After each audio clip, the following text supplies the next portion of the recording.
Hello everyone, एक बार फिर से आप सभी का हेल गार्डन में स्वागत है। हम आ गए BTTH नोबल के एपिसोड नंबर 260 पे और इसमें जियान हेवन फीस डीमन ट्राइब के एक्सपर्ट्स को पकड़ने वाला है। वीडियो को बिल्कुल एंड तक देखना। चलो अब जल्दी से पिछले एपिसोड का रिकैप हो जाए। जैसे ही पिछले पार्ट की शुरुआत होती है, वो डीमन सेंट हुआंग क्वान का स्पिरिचुअल अवतार जियान के ऊपर येलो स्प्रिंग डिवाइन एंगर का यूज करता है। डीमन सेंट हुआंग क्वान की तीनों दो टेक्निक्स में ये हुआंग क्वान डिवाइन एंगर सबसे ज्यादा पावरफुल होती है। ऐसी डिस्ट्रक्टिव फोर्स को सेंस करके जियान की रूह कांप जाती है, लेकिन इससे पहले वो रिएक्ट भी कर पाता। ये सोनिक वेव अटैक उसके पास आ गया था। अगले पल में सब कुछ कोलैप्स हो जाता है। जब काफी समय के बाद मामला क्लियर होता है, हमें उस रियल्म के अंदर डीमन सेंट हुआंग क्वान के अवतार के अलावा और कोई दिखाई नहीं देता। लेकिन जब डीमन सेंट हुआंग क्वान के अवतार को ऐसा लग रहा होता है कि उसके अटैक की वजह से जियान की मौत हो गई है, जियान की सोल बॉडी फिर से मेटेरियलाइज होती है। हालांकि इस समय वो थोड़ी सी चोटिल होती है, बट बिना किसी डाउट के जियान बिल्कुल जिंदा होता है। इसी के साथ जियान ने डीमन सेंट हुआंग क्वान की सारी दो टेक्निक्स के अलावा उनके ब्लड एसेंस को हासिल करने की भी क्वालिफिकेशन फुलफिल कर दी थी। डीमन सेंट हुआंग क्वान का अवतार जियान को ब्लड एसेंस के साथ yellow spring divine anger technique को भी दे देता है। जब जियान दूधी क्लास की बात करता है तो स्पिरिचुअल अवतार ने जियान को यही बताया था कि शायद फ्यूचर में दूधी कॉन्टिनेंट के अंदर दूधी का जन्म नहीं होने वाला। जब जियान पूछता है ऐसा क्यों, तो बताते हैं कि इस दुनिया में किसी चीज की कमी है, इसके बिना दूधी क्लास में एडवांस नहीं किया जा सकता। क्या जियान को भी ज्यादा जानकारी नहीं मिलती है? काफी जल्दी सोल अवतार डिसअपीयर हो जाता है। जियान भी स्टोन टैबलेट के बाहर आ गया था। अब याओमिंग के साथ जियान की टोली जियान के वापस आने का वेट कर रही होती है। जब जियान अपने सामने 4 लोगों को पाता है, उसे जो डीमन सेंट ब्लड एसेंस मिला होता है, जियान ने उसके एक पार्ट के 4 हिस्से कर दिए थे। ये चारों एक एक करके याओमिंग, काइलिन, लिटिल फी डॉक्टर और चिंगलिन के पास चले जाते हैं। उसने एक पार्ट को मास्टर येलाओ के लिए बचा के रखा था और एक हिस्सा होता है जियान के लिए रिफाइन करने को। फिर जियान और याओमिंग के बीच में बात होती है। याओमिंग कहता है कि ब्रदर जियान, तुम बिल्कुल चिंता मत करो, हमारी 9 सरीन डीप पाइथन ट्राइब अब एंशिएंट बर्ड ड्रैगन ट्राइब के मामलों में इंटरफेयर नहीं करने वाली। लेकिन जियान का इरादा कुछ और ही होता है। वो याओमिंग को एंशिएंट बर्ड ड्रैगन ट्राइब की पूरी सिचुएशन बताने लगता है। जियान खुद की गारंटी देके ये भी बोलता है, अगर 9 सरीन deep python tribe eastern dragon island की हेल्प करती है तो जीतने के बाद एंशिएंट बर्ड ड्रैगन ट्राइब और 9 सरीन डीप पाइथन ट्राइब के बीच में गहरी दोस्ती हो जाएगी। जियान को ऐसे अश्योर करते हुए याओमिंग भी मान गया था। ये सभी एक दिन का रेस्ट लेते हैं। अगले दिन जियान काइलिन को लेके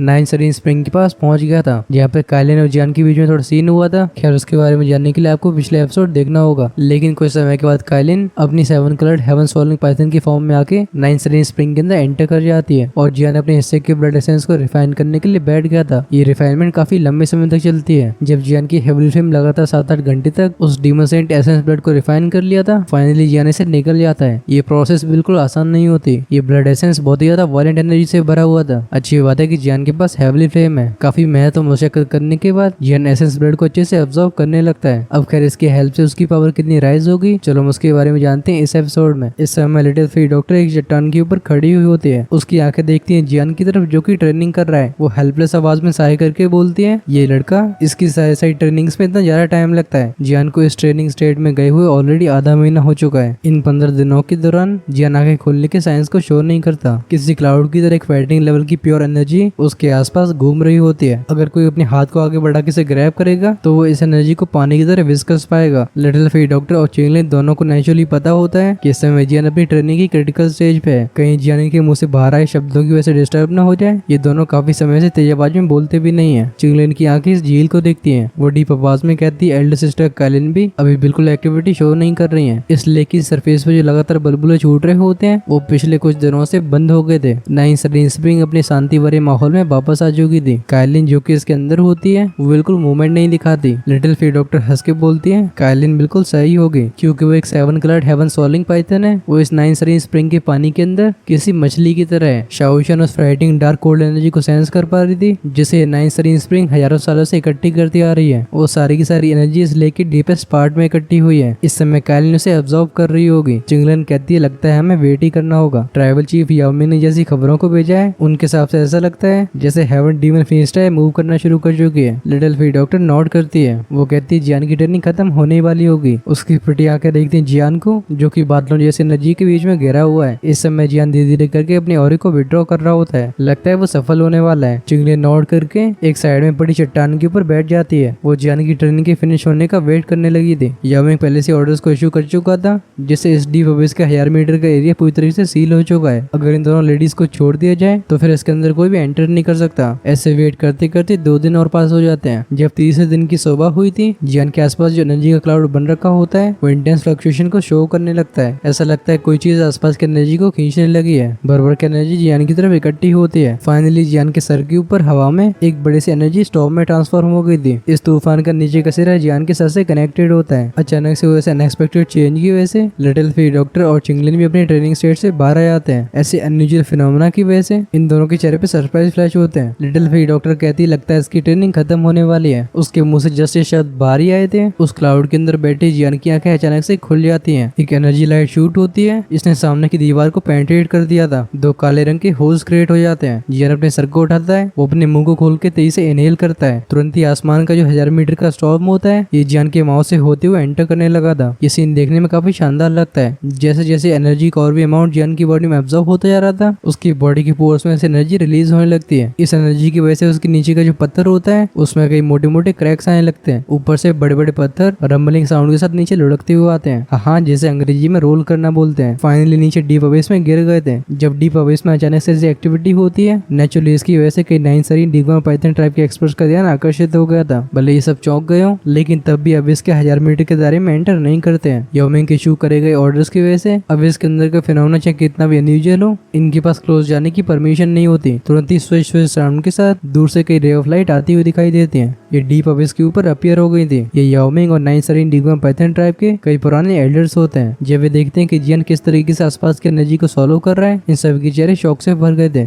एक एल्डर कहता है क्या ही पावरफुल हो रहा है। मुझे लगता है कि मिस्टर जियान का लेवल ऑलरेडी दोशेंग के सेकंड स्टार को अप्रोच कर रहा होगा, राइट। ये सुन के याओमिंग अपने सिर को हिलाता है। वो कहता है भले डीमन सेंस एसेंस ब्लड काफी पावरफुल हो, लेकिन दोशेंग क्लास में एडवांस करना इतना आसान नहीं होता। 1 स्टार दोशेंग के एडवांस लेवल तक पहुंचना यही बहुत शानदार रिजल्ट है। क्योंकि याओमिंग खुद एक 2 स्टार दोशेंग लेवल का एक्सपर्ट होता है, वो अपने दिल में अच्छे से समझता था कि दोशेंग क्लास के हर एक लेवल में एडवांस करना कितना मुश्किल होता है। याओमिंग कहता है लेकिन मैंने भी एक्सपेक्ट नहीं किया था कि बुद्ध जियान इतने कम समय में 1 स्टार दोशेंग के नीचे लेवल की स्ट्रेंथ से सीधा एडवांस में पहुंच जाएंगे। अगर याओमिंग को सारा डीमन सेंट एसेंस ब्लड मिल जाता तो फिर वो भी अपने ऊपर काफी कॉन्फिडेंट फील करता था कि उसे 3 स्टार दोशेंग में एडवांस करने में ज्यादा समय नहीं लगेगा। बस बात कुछ ऐसी कि उसके हाथ में बस एक ही ड्रॉप है। इसकी हेल्प से उसे 3 स्टार दोशेंग में एडवांस करने में करीब 3 साल का समय लग जाएगा। जब आसमान में याओमिंग ट्राइब के एल्डर से बात कर रहा होता है, जियान ने उस पूरे एनर्जी स्टॉर्म को निगल लिया था। जब एनर्जी का फाइनल ट्रेस जियान की बॉडी में एंटर करता है, पूरे एरिया में एक शांति फैल गई थी। हु साउंड के साथ एक गहरी सांस जिसमें काफी डेंस एनर्जी कंटेन होती है, उसे जियान धीरे से एक्सेल करता है। ये एनर्जी एक लिक्विड में बदल के बिखर गई थी। जिन जिन पत्थरों के ऊपर ये लिक्विड एनर्जी गिरती है, हम उन पत्थरों को क्रिस्टलाइज होकर किसी जेड की जैसे फॉर्म को लेते हुए देखते हैं। जियान को अपनी ट्रेनिंग को खत्म करते हुए देख याओमिंग तुरंत ही नीचे आने लगा था। वो अपने दोनों हाथों को कप करके हंस के बोलता है, हा ब्रदर जियान, 1 स्टार दोशेंग के एडवांस लेवल तक पहुंचने के लिए कांग्रेचुलेशंस। अब तुम्हारा 2 स्टार दोशेंग में ब्रेक थ्रू करना बस मैटर ऑफ टाइम की बात है। याओमिंग को कांग्रेचुलेट करते हुए देख जियान पोलाइट तरीके से स्माइल पास करता है। वो अपने शरीर के अंदर की एनर्जी से काफी सेटिस्फाइड फील कर रहा था। डीमन सेंट एसेंस ब्लड के सिर्फ एक ड्रॉप की वजह से वो लगभग दोशेंग क्लास के सेकंड स्टार में एंटर ही कर गया था। उसके लिए उसे विश्वास करना डिफिकल्ट हो रहा है। अगर उसने सारे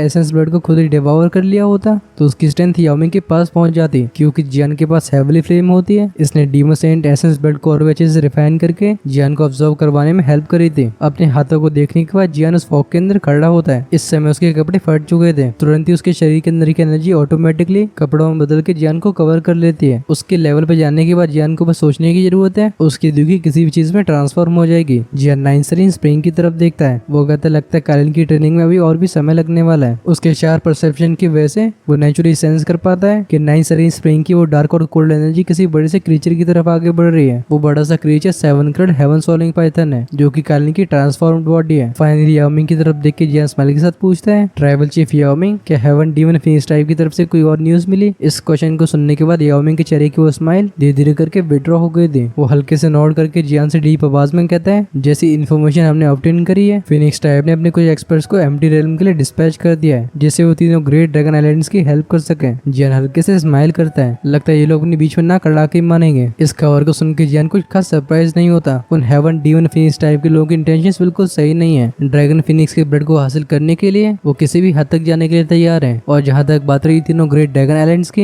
इन तीनों ने जीतने की वजह से सब कुछ इग्नोर कर दिया है। ये एक्चुअली में दुश्मनों को अपने घर में घुसा रहे हैं। जियान पूछता है इस बार हेवन डीमन फिनिक्स टाइप ने कितने एक्सपर्ट्स को डिस्पैच किया है। इस समय याओमिंग के चेहरे का एक्सप्रेशन काफी ग्रेव होता है। वो जियान को बताता है कि हेवन फिनिक्स डीमन ट्राइब की तरह डिस्पैच करेगा एक्सपर्ट्स में से ज्यादातर दोजन क्लास में है। ऑफ कोर्स इन सभी के बारे में हमें चिंता करने की बिल्कुल जरूरत नहीं है। हमें बस 3 लोगों को संभालना होगा। ये तीनों heaven heaven demon face type के ग्रैंड एल्डर्स हैं। मैजिकल बीस्ट वर्ल्ड में तीनों काफी फेरोशियस रेपुटेशन को पोजेस करते हैं। जियान अपनी आईब्रोज को रेज करके बोलता है, ओह ये तीनों कौन है और इनकी स्ट्रेंथ कैसी है। याओ मिंग कहता है कि इन तीनों ग्रैंड एल्डर्स को साथ में मिलकर हेवन डीमन 3 फीनिक्स बोला जाता है। ये है फेंग हुआन, कुंग हुआन और यिंग हुआन। इसमें फेंग हुआन की स्ट्रेंथ 2 स्टार दोशेंग के इंटरमीडिएट लेवल पे है, कुन हुआन एडवांस 1 स्टार दोशेंग है और यिंग हुआन की स्ट्रेंथ 1 स्टार दोशेंग के इंटरमीडिएट लेवल पे है। क्या 3 दोशेंग? ये सुन के जियान के एक्सप्रेशन चेंज हो गए थे। अनएक्सपेक्टेड बात है कि हेवन फीस्ट डीमन ट्राइब इतनी पावरफुल फोर्स को डिस्पैच कर रहे हैं। इस इन्फॉर्मेशन को सुनकर जियान को फाइनली समझ में आया था कि हेवन डीमन फीस्ट टाइप की स्ट्रेंथ कितनी खतरनाक है। ये सभी काफी समय से अपनी लो प्रोफाइल रख के स्ट्रेंथ को इकट्ठा करते जा रहे हैं। अगर एंशिएंट बर्ड ड्रैगन ट्राइब को छोड़ दिया जाए तो फिर मैजिकल बीस्ट वर्ल्ड की 3 ग्रेट ट्राइब्स में से heaven demon phoenix tribe second ruler है। याओ मिंग सीरियस एक्सप्रेशन के साथ बोलता है, ये तीनों एक्सट्रीमली पावरफुल एक्सपर्ट्स हैं। अगर ये तीनों अपनी स्ट्रेंथ को कंबाइन कर देते हैं तो एक 3 स्टार दोशेंग से ही फाइट कर सकते हैं। अगर ड्रैगन आइलैंड्स को इन तीनों की हेल्प मिल जाती है तो ईस्टर्न ड्रैगन आइलैंड काफी खतरे में आ जाएगा। जियान चुपचाप से नोट करता है। रिगार्डलेस बात चाहे कोई भी हो, वो हेवन फीनिक्स डीमन ट्राइब को इंटरवीन करने से रोक ही रहेगा, वरना तीनों ग्रेट ड्रैगन आइलैंड्स की फोर्सेस के सामने जिया का ईस्टर्न ड्रैगन आइलैंड खतरे में आ जाएगा। जिया ने गहरी सांस को छोड़ने के बाद एक लो वॉइस में बोलते हैं, ये लोग कब मूव कर रहे हैं। हालांकि 3 दोशेंग की लाइनअप काफी पावरफुल है, लेकिन इतनी ज्यादा फ्राइटिंग भी नहीं है कि जियान के बीच में इंटरवीन करने की हिम्मत ना हो। जियान के शब्दों को सुनकर याओ मिंग की आईब्रोज ट्विच होती है। जियान के ऐसे साहस की वजह से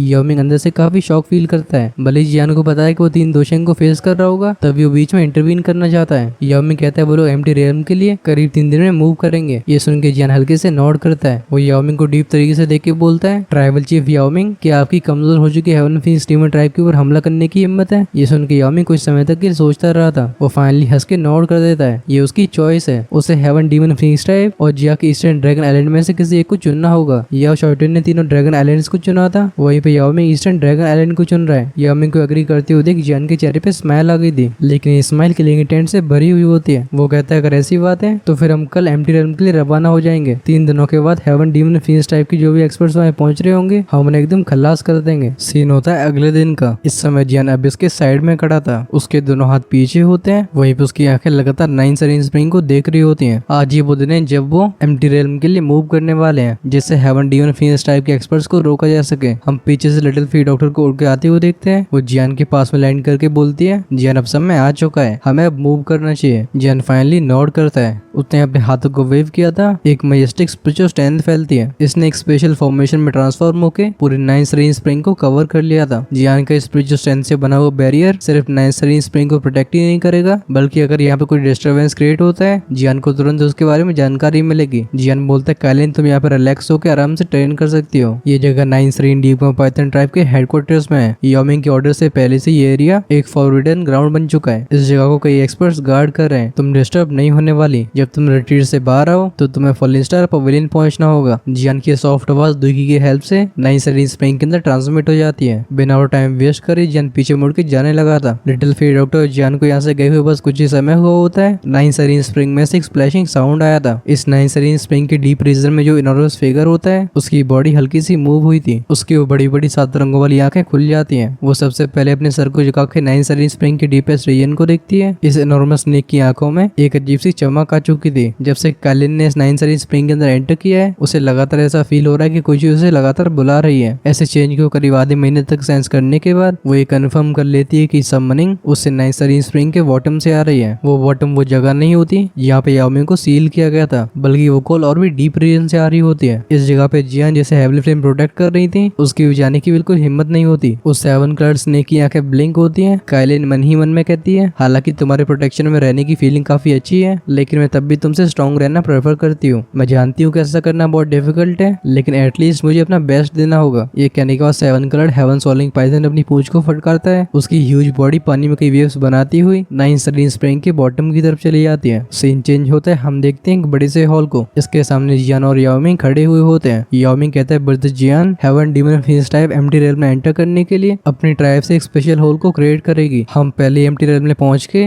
उन स्पेशल फ्लक्चुएशन का वेट कर सकते हैं। इससे उनके रास्ते को ढूंढना बहुत ही आसान होगा। ऑफ कोर्स जियान इस बात से एग्री करता था। इस समय याओ मिंग के पीछे 6 एल्डर्स खड़े हुए होते हैं। वो इनकी तरफ पॉइंट करके बोलता है, मैं इस बार पर्सनली तुम्हारे साथ जा रहा हूँ और हमारे साथ 6 एल्डर्स भी जाएंगे। हालांकि हमारे number heaven phoenix demon tribe से थोड़े इंफीरियर है, लेकिन जब तक हम उन हेवन डीमन 3 फीनिक्स को हरा देते हैं, हेवन डीमन फीनिक्स ट्राइब का प्लान फेल हो जाएगा। जब जियान की आंखें इन 6 के ऊपर जाती हैं, इनमें से एक व्हाइट हेड ओल्ड मैन ही ऐसा होता है जो कि थोड़े जियान के स्टैंडर्ड से मैच करता था, लेकिन तब भी इस बुड्ढे की स्ट्रेंथ उस बेंशेंग के इंटरमीडिएट लेवल पे ही होती है। बाकी के बचे हुए 5 लोग दूसरी क्लास के पीक के 9 चेंज पे होते हैं। इन्हें एक बार देख के क्लियरली मालूम पड़ता है कि ये lineup heaven demon phoenix tribe की लाइनअप से थोड़ी सी वीक है। जियान की नजरों को देख के याओ मिंग साई करके डीप आवाज में कहता है, ब्रदर जियान तुम मुझे ब्लेम नहीं कर सकते हो। उस फर्स्ट एल्डर और याओ शाओटिन के रूल के अंडर हमारी 9 सरी डीप पाइथन ट्राइब की ऐसी हालत हो गई है। अगर याओ शाओटिन और वो फर्स्ट एल्डर याओ मिंग को लगातार सपोर्ट करते रहते तो फिर अभी तक 9 सरीन डीप पाइथन ट्राइब न जाने कितनी स्ट्रॉन्ग हो चुकी होती। एटलीस्ट वो हेवन फीनिक्स डीमन ट्राइब से ज्यादा वीक नहीं होते। याओ मिंग की बात को सुनकर जियान अपने सिर को लाने लगता है। वो हंस के बोलते हैं, हाँ ट्राइबल चीफ याओ मिंग आप कैसी बात कर रहे हो, आप सभी का मेरी हेल्प करना ही काफी बड़ी बात है। उसकी नजरें चिंगलिन और लिटिल फीट डॉक्टर की तरफ जाती हैं जो कि उसके साइड में खड़ी हुई थी। भले ही इन दोनों लेडीज और एक बेंशिंग क्लास के एक्सपर्ट में काफी बड़ा स्ट्रेंथ गैप हो, लेकिन अगर ये दोनों साथ में काम करती हैं तो फिर दोजन क्लास के अंदर इन्हें कोई मैच नहीं कर सकता। ये कहीं न कहीं एक बेंशिंग लेवल के एक्सपर्ट को भी होल्ड कर सकती हैं। ये सच में जियान की काफी बड़ी हेल्प है। याओ मिंग स्माइल करके बोलता है, चलो अब चलने का समय हो गया। उसके एक इशारे पे सामने एक स्पेशल क्रैक अपीयर हो गया था, जिसके बाद अपने दोनों हाथों को उस क्रैक के अंदर डाल के उसे बड़े आराम से पुल कर देता है। सभी के सामने एक स्पेशल टनल अपीयर हुई थी। इस स्पेशल टनल को देख के जियान बिल्कुल हेजिटेट नहीं करता। वो सबसे आगे जाती हुई स्पेशल क्रैक में अपने कदमों को रख देता है। लिटिल फी डॉक्टर और चेलियन उसे फॉलो करते हैं। याओ मिंग पीछे मुड़ के कुछ एल्डर्स से डीप आवाज में कहता है, बचे हुए सारे एल्डर्स, जब इस समय के दौरान मैं बाहर होऊंगा, हमारी 9 सरीन डीप ग्राउंड पाइथन ट्राइब को संभालने की जिम्मेदारी आप सभी के कंधों पे है। ये सुन के सारे एल्डर्स याओ मिंग को रिस्पेक्टफुल तरीके से रिप्लाई देते हैं। ये सुन के याओ मिंग नोट करता है। अपने हाथों को वेव करके वो भी स्पेशल क्रैक में एंटर कर गया था। उसके ट्राइब के एल्डर्स उसे फॉलो करते हैं। सभी के एंटर करने के बाद स्पेशल क्रैक ग्रेजुअली डिसअपीयर होने लगता है। देखते देखते पूरी तरीके से वैनिश हो गया था। इस समय एम्प्टी रेल में एकदम शांति होती है। उस डार्क ब्लैक स्पेस में से हम ओकेजनली कुछ स्पेशल रिपल्स को फॉर्म होते हुए देखते हैं। कई बड़े बड़े स्पेशल क्रैक्स जो कि फिरोशियस बीस्ट के मुंह से लगते हैं, ये कुछ समय के बाद फॉर्म होते थे। ये शांति कुछ और समय तक लास्ट करती है। तभी चीज साउंड के साथ इस एम्प्टी रियल में एक क्रैक सरफेस होता है। इसे पेनिट्रेट करके कई लोग इस डार्क ब्लैक स्पेस में अपीयर होते हैं। जियान पीछे मुड़ता है। उसका ध्यान होता है याओ मिंग की तरफ जो कि स्पेशल क्रैक से बाहर आ रहा है। वो पूछता है इस जगह से हेवन डीमन फीनिक्स टाइप का एंट्री पॉइंट कितनी दूरी पे है। याओ मिंग स्माइल करता है। वो हंस के बोलते हैं, हाँ रिलैक्स करो, मैंने जिस जासूस को फीनिक्स टाइप के अंदर प्लेस किया है उसके ऊपर मेरा स्पेशल इम्प्रिंट है। इस वजह से मैं स्पेस में हेवन फीनिक्स डीमन ट्राइब की लोकेशन को सेंस कर सकता हूँ। अगर वो अपनी ट्राइब से ट्रैवल करते हैं तो उस एरिया में जरूर अपीयर होंगे। ये कहने के बाद याओ मिंग ने अपनी आंखों को बंद कर लिया था। कुछ समय के बाद उन्हें खोल के नॉर्थ की तरफ देख के बोलता है, चलो आगे चला जाए। इस वक्त सबसे आगे याओ मिंग जा रहा होता है। वो काफी नॉर्मल तरीके से डार्क स्पेस में ट्रैवल करता है। यहाँ का वाइल्ड और वायलेंट क्योटिक स्पेशल फ्लो उसके पैरों के 100 मीटर के रेडियस में एंटर नहीं करता। दोशेंग क्लास में पहुंच जाने के बाद इस जगह का फ्राइटनिंग क्योटिक फ्लो अब उसके सामने कोई खतरा नहीं होता। जियान अपने हाथ को वेव करके बोलता है फॉलो। वो सबसे पहले याओ मिंग को फॉलो करने लगता है। इस एम्प्टी रेल में करीब आधे घंटे तक ट्रैवल करने के बाद याओ मिंग के पैर फाइनली होल्ड पे आते हैं। वो थोड़ी सी दूरी की डार्कनेस को देख के बताता है ये जगह स्पेस के काफी पास है जहाँ पे heaven demon phoenix type appear होगी। जैसे ही वो स्पेस के अंदर ट्रैवल करते हैं हमें उनकी जानकारी तुरंत ही मिल जाएगी। जियान अपनी आसपास की सिचुएशन को देख के नोट करता है। वो कहता है यहाँ का क्योटिक फ्लो थोड़ा सा डेंस है, इससे हमारी छिपने में मदद होगी। याओ मिंग हंस के बोलता है अगर ऐसी बात है तो फिर हमें अपनी शिकार का इंतजार करना होगा। जियान स्माइल करके वहीं पे बैठ गया था। चिंगलिन और लिटिल फी डॉक्टर उसके साइड में होती हैं। अब बस उन्हें हेवन डीमन फीनिक्स टाइप के नाम की बड़ी मछली का इंतजार करना है क्योंकि उनके लिए जाल तो पहले तैयार कर लिया गया है। इस डार्कनेस से भरे स्पेस में टाइम का कॉन्सेप्ट काफी ब्लरी होता है। ऐसे अनयूजुअल से डार्क एनवायरनमेंट में 2 दिन फटाक से निकल गए थे। काफी जल्दी जियान की टोली से थोड़ी दूरी का स्पेस अचानक से फ्लक्चुएट होने लगता है। कई powerful figure special crack line से बाहर आते हुए इस एम्प्टी रेल में अपीयर होते हैं। आखिरी बंदे के बाहर आने के बाद वो स्पेशल क्रैक डिसअपीयर हो गया था। इन 20-25 लोगों की लीडर स्पॉट पे 3 लोग खड़े हुए होते हैं। जब बाकी लोग इन तीनों को देखते हैं इन सभी की आंखें डीप लेवल के रिस्पेक्ट को शो करती हैं। सामने खड़े तीनों में से एक रेड क्लॉथ वुमन जिसकी बॉडी मैजेस्टिक ऑरे को रिलीज कर रही थी, वो एक ऐसी कोल्ड आवाज में कहती है ऑपरेशन हमारे लिए बहुत जरूरी है। इसी पे डिपेंड करेगा कि क्या हमारी heaven demon phoenix tribe ancient boy dragon tribe को सरपास कर पाएगी। इस वजह से कोई मिस्टेक नहीं कर सकता वरना तुम सभी ट्राइब के रूल्स का सामना करोगे। इस औरत ने एक लाल रंग की ड्रेस को पहन के रखा था। भले ही 25-30 साल की लग रही हो लेकिन इसका ऑरा काफी ज्यादा फ्राइटनिंग होता है। इस समय उसकी दोनों आईब्रोज नेट होती हैं। इसकी बॉडी के ऐसे ईविल ऑरे को रिलीज करती है जिसकी वजह से बिना किसी के नोटिस करे बाकी दोनों एल्डर्स अपने कदमों को पीछे ले लेते हैं। वो पीछे खड़े हेवन डीमन फीनिक्स टाइप के मेंबर्स, जो कि सारे एक्सट्रीमली पावरफुल इंडिविजुअल्स होते हैं, वो इस औरत को बिल्कुल हल्के में नहीं लेते। सभी रेस्पेक्टफुल आवाज में बोलते हैं, हम ग्रैंड एल्डर्स के ऑर्डर्स को फॉलो करेंगे। इन 20-25 लोगों में 2 लोग काफी फेमिलियर होते हैं। इन दोनों में पहली तो फंगचिंगर थी, जिसके और जियान के बीच में पहले से आग और पानी जैसा खेल है, और दूसरा होता है वो जूफंग, जिसकी जियान ने पहले कुटाई कर दी थी। इसे हेवन डीमन फीनिक्स टाइप की पोटेंशियल सक्सेसर के रूप में देखा जाता है। ये दोनों ही फीनिक्स टाइप में काफी हाई स्टेटस को पोजेस करते हैं, लेकिन जब बात होती है इस रेड क्लॉथ वुमन की, ये दोनों भी एकदम भीगी बिल्ली लग रहे थे। इनकी आंखें उठाने की भी हिम्मत नहीं होती। वो रेड क्लॉथ वुमन अपनी पेनी सी आवाज में हंसने लगती है। वो कहती है, हम एंशिएंट बॉय ड्रैगन, अनएक्सपेक्टेड बात है कि तुम्हारे बीच में ऐसा दिन भी आएगा जब तुम्हारी सिविल वॉर खत्म होगा। इसके बाद हमारी heaven demon phoenix type prosper होने वाली है। तब मैं तुम्हारी एंशिएंट बॉय ड्रैगन टाइप को इस दुनिया से पूरी तरीके से मिटा दूंगी। वो तुरंत ही अपने हाथ को वेव कर देती है। उसकी बॉडी की चारों तरफ विंड एनर्जी इकट्ठी होती है। वो एक रे ऑफ लाइट में ट्रांसफॉर्म होकर किसी मीटरोइड की तरह आगे चली जाती है। तुरंत ही फीनिक्स टाइप के सारे मेंबर्स उसे फॉलो करते हैं। इस जगह से काफी दूरी पे कियोटिक फ्लो में जियान, जिसकी आंखें बंद होती हैं, जैसी रेड क्लॉथ वुमन आगे बढ़ी थी, जियान की आंखें तुरंत ही खुल जाती हैं। सेम टाइम पे भी याओ मिंग की आंखें खुली थी। वो एक दूसरे से ग्लैंसेस एक्सचेंज करते हैं। इन दोनों के चेहरे पे हल्की सी स्माइल आती है। जियान कहता है, आप सभी तैयार हो जाओ, हेवन डीमन फीनिक्स टाइप के लोग यहाँ पे पहुंचने वाले हैं। अब खैर इससे पहले हेवन फीनिक्स डीमन ट्राइब का ग्रुप यहाँ पे पहुंच पाता, तुम्हारे भाई को एक जरूरी काम की वजह से बाहर जाना है। वैसे मैं आज के एपिसोड को तो स्किप करने वाला था। खैर ये भी हम सभी के लिए अच्छी बात है, क्योंकि नेक्स्ट एपिसोड इन दोनों पार्टीज के बीच की पूरी फाइट को कवर करेगा। इस तरीके से आप भी एकदम सीमलेसली एंजॉय करने वाले हो। एपिसोड छोटा होने का ड्रामा मत करना, क्योंकि तुम्हारा भाई पूरे महीने में एक सिंगल गैप भी नहीं लेता है। खैर आप सब ये बताओ कि एपिसोड आपको कैसा लगा है। आप अपने थॉट्स को कमेंट्स में लिख सकते हो। जिन्होंने अभी तक चैनल को सब्सक्राइब नहीं किया है, वो डेफिनेटली सब्सक्राइब करके हमारी हेल गार्डन फैमिली का पार्ट बन सकते हैं। बेल आइकन को भी ऑन कर लेना, जिससे फ्यूचर में आने वाले वीडियोस आपके पास सबसे पहले पहुंचे। ऑफ कोर्स आप हमारी मेंबरशिप को भी ज्वाइन कर सकते हो। ऐसा करने से आप रिलीज होने वाले एपिसोड्स को एक दिन पहले ही देख पाओगे। आई मीन जैसे मैं शाम को प्रिपेयर करता हूँ, वो आपके लिए तुरंत ही अवेलेबल हो जाएगा। ज्वाइन का बटन मिलेगा चैनल की होम पेज पे।